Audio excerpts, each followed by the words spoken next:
Saya Muhammad Isyafal Rodi dari kelompok 5 akan membahas tentang pengolahan plastik.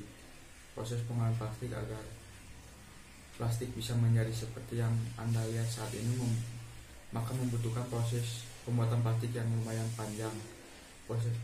Karena ada beberapa jenis plastik yang dengan ketahanan berbeda. Maka sebenarnya proses pembuatan plastik itu berbeda-beda, namun secara garis besarnya proses pembuatan plastik ini bisa dijelaskan dalam beberapa tahap berikut ini: injektor molding, ekstrusi, thermoforming, dan blow molding.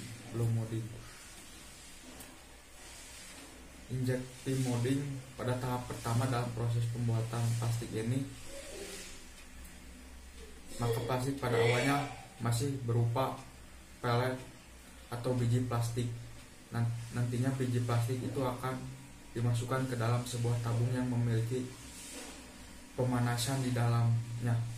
Akan terjadi proses pelelehan biji plastik dengan menggunakan sekrup yang ada di dalam tabung tersebut. Nantinya setelah dilelehkan, maka lelehan plastik itu akan dibawa masuk ke dalam cetakan. Ekstrusi, proses kedua dalam proses pembuatan plastik yang disebut dengan ekstrusi ini adalah proses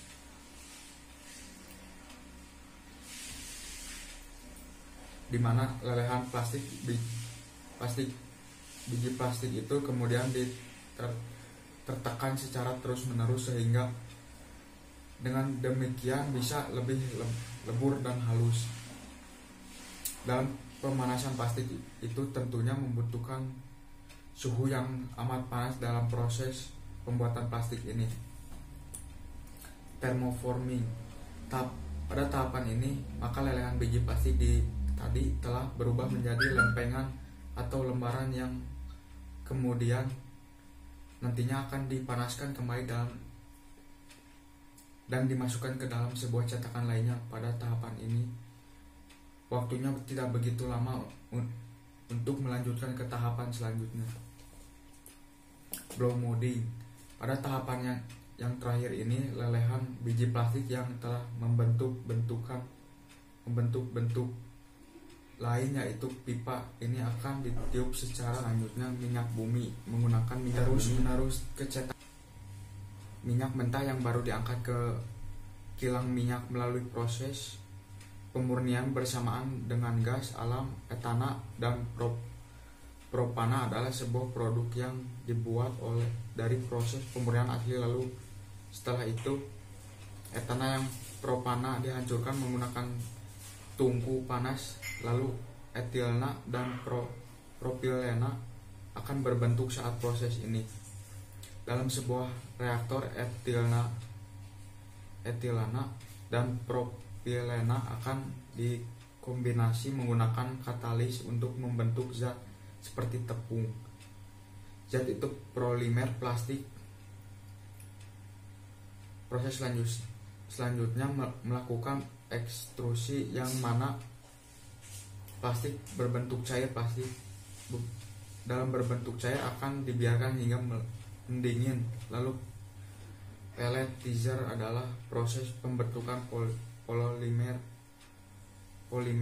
menjadi pelet-pelet kecil. Pelet plastik yang akan kemudian menjadi bahan dasar pembuatan sisir, botol plastik, dan gigi palsu.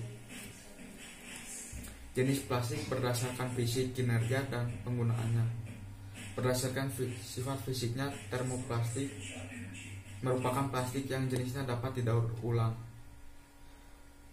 atau dibentuk lagi dengan proses pemanasan ulang. Contohnya polietilen,